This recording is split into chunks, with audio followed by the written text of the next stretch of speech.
Hi friends, welcome back to my special food. இந்த வீடியோவில் ரொம்ப சூப்பரான மாம்பழ கேசரி எப்படி செய்கிறது அப்படின்னு பார்க்கலாம். கேசரினாலே எல்லாருக்கும் ரொம்பவே பிடிக்கும். அதுலேயும் ஸ்பெஷலாக இப்போ மாம்பழ சீசனில் இந்த மாம்பழ கேசரி எப்படி செய்கிறது அப்படின்னு பார்க்கலாம். நம்ம வீட்டில் நிறைய மாம்பழம் இருக்குது. அதில் இந்த வெரைட்டி பார்த்திங்கன்னா மல்லிகாங்கிற ஒரு வெரைட்டி. டேஸ்ட் அவ்வளோ அருமையாக இருக்கும். சப்போஸ் நீங்கள் சாப்பிட்லன்னா மல்லிகான்னு ஒரு வெரைட்டி வாங்கி ட்ரை பண்ணி பாருங்கள். அவ்வளோ அருமையாக இருக்கும் அந்த மாம்பழம். இப்போ அந்த மாம்பழத்துலேருந்து ஒன்று எடுத்துகிட்டு நல்லா பழுத்த மாம்பழம், இது நல்லாவே ஸ்வீட்டாக இருக்கும். அதனால் நல்லா ஸ்வீட்டான மாம்பழமாக எடுத்து நம்ம கேசரி செய்ய ஆரம்பிக்கலாம். இப்போ நான் அந்த மாம்பழத்துலேருந்து இந்த மாதிரி தோல் இல்லாமல் அந்த பீஸ் மட்டும் கட் பண்ணி நம்ம ஒரு மிக்ஸி ஜாரில் சேர்த்துக்கலாம். கலர் பாருங்கள் எவ்வளோ சூப்பராக இருக்குன்னு. நல்ல பழுத்த மாம்பழம், நல்ல ஸ்வீட்டான மாம்பழமாக எடுத்துக்கலாம். நான் இன்னொரு ஹாஃபையும் அதே மாதிரி கட் பண்ணி இதில் சேர்த்துடுறேன். ஃபுல்லாக ஒரு மாம்பழம் ஃபுல்லாக எடுத்திருக்கேன். இப்போ இதை நாம் அப்படியே அரைச்சி எடுத்துடலாம். மாம்பழத்தை நல்லா அரைச்சி எடுத்துகிட்டு அந்த பல்ப்பை அப்படியே வச்சிடலாம். அடுத்து ஒரு பேன் அடுப்பில் வச்சுட்டு நம்ம ஸ்டவ் ஆன் பண்ணிக்கலாம். இந்த பேன் சூடானதும் கொஞ்சம் நெய் சேர்த்துப்போம். நான் ஒரு 3 டீஸ்பூன் கிட்ட நெய் சேர்த்துக்கிறேன். இந்த நெய் சூடானதும் ஒரு கையளவுக்கு முந்திரி பருப்பு சேர்த்துக்கிறேன். முந்திரி பருப்பு இந்த நெய்யில் அப்படியே லைட்டாக ரோஸ்ட் பண்ணி விடலாம். கொஞ்சம் வறுப்பட்டதும் கொஞ்சம் காஞ்ச திராட்சை சேர்த்துக்கலாம்.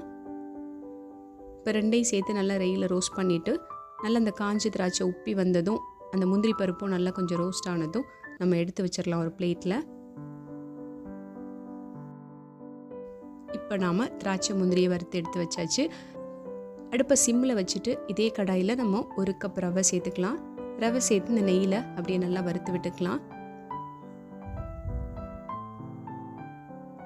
நல்லா இந்த நெய்யில் மிக்ஸ் பண்ணி விடுவோம். மிக்ஸ் பண்ணி விட்டுட்டு அதே டைம் நான் இன்னொரு பேனில் 1 கப் ரவைக்கு 2.5 கப் தண்ணி சேர்த்து கொதிக்க வைக்கிறேன். நம்ம அந்த ரவையை வறுத்தெடுக்கிறதுக்குள்ளே தண்ணி சூடாயிரும். நான் இங்கே இண்டக்ஷன் ஸ்டவ்வில் வச்சுருக்கேன். தண்ணி கொதிக்க ஆரம்பிக்கட்டும்.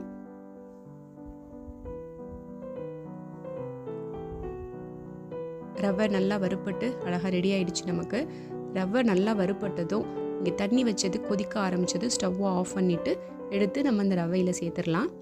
அடுப்பை லோ ஃப்ளேமில் தான் வச்சுருக்கேன். பார்த்து சேர்த்துக்கோங்க. தண்ணி ரொம்ப சூடாக இருக்குது, கையில் பற்றாமல் நம்ம பார்த்து அப்படியே சேர்த்துட்டு கலந்து விட்டுக்கலாம். நல்லா அந்த ரவையை அந்த தண்ணி கூட சேர்த்து அப்படியே கலந்து விட்டுடலாம். கட்டியெல்லாம் எதுவும் படாது, அப்படியே நல்லா நமக்கு கரெக்டாக இருக்கும். நல்லா இந்த மாதிரி மிக்ஸ் பண்ணி விட்டுட்டு நம்ம இதை மூடி வச்சிடலாம். சிம்மில் வச்சே மூடி வச்சுருங்க. ரவை வந்துட்டு வெந்து வரத்துக்கு கரெக்டாக இருக்கும்.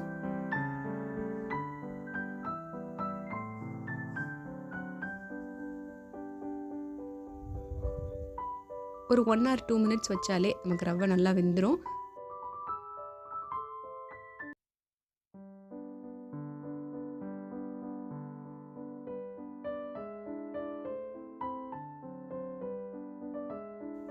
ஒன்று இல்லைன்னா 2 நிமிஷத்துலேயே நமக்கு இந்த ரவை நல்லா வெந்துடும். இங்கே பாருங்கள், ரவை அழகாக வெந்து ரெடி ஆகிடுச்சு. இப்போ இந்த மாதிரி கலந்து விட்டுட்டு இது கூட இதுக்கு தேவையான அளவு சுகர் சேர்த்துக்கலாம். 1 கப் ரவை சேர்த்தோம், அதுக்கு ஒரு 3/4 கப் கிட்ட நான் இங்கே சுகர் சேர்த்துக்கிறேன்.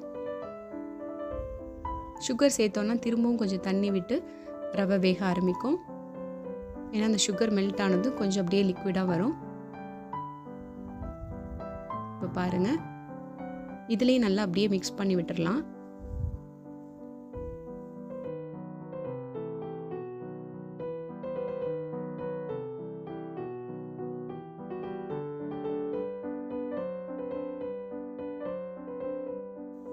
நல்லா இந்த மாதிரி கலந்து விட்டுட்டு இந்த ஸ்டேஜில் இது கூட நம்ம அரைச்சி வச்சுருக்க அந்த மாம்பழ பல்ப்பை அப்படி எடுத்து சேர்த்துடலாம்.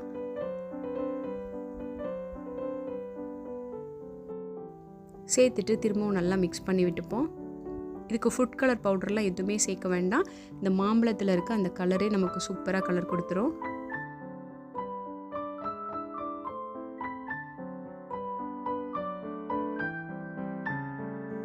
பாருங்கள், கேசரி ரொம்ப அழகாக ரெடி ஆகிட்டுருக்கு. இதில் ஒரு பிஞ்ச் உப்பு சேர்த்துப்போம். உப்பு சேர்த்துட்டு அப்படியே மிக்ஸ் பண்ணி விட்டுக்கலாம். நல்லா இந்தளவுக்கு ரெடியானதும் நம்ம இப்போ வறுத்து வச்சுருக்க திராட்சை முந்திரியை சேர்த்துட்டு நமக்கு தேவையான அளவு நெய் சேர்த்துட்டு அப்படியே மிக்ஸ் பண்ணி விட்டுடலாம்.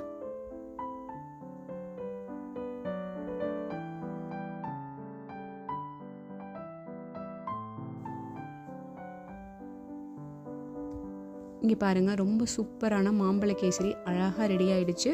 உங்களுக்கு எந்த அளவுக்கு நெய் பிடிக்குமோ அந்தளவுக்கு நெய் சேர்த்துக்கலாம். ஒரு 5 டீஸ்பூன் நெய் சேர்த்தாலே போதும். பாருங்கள், அருமையான மாம்பழ கேசரி அழகாக ரெடி ஆகிடுச்சு. நீங்களும் ஒரு டைம் மாம்பழம் வீட்டில் இருந்தால் இந்த மாதிரி ட்ரை பண்ணி பாருங்கள்.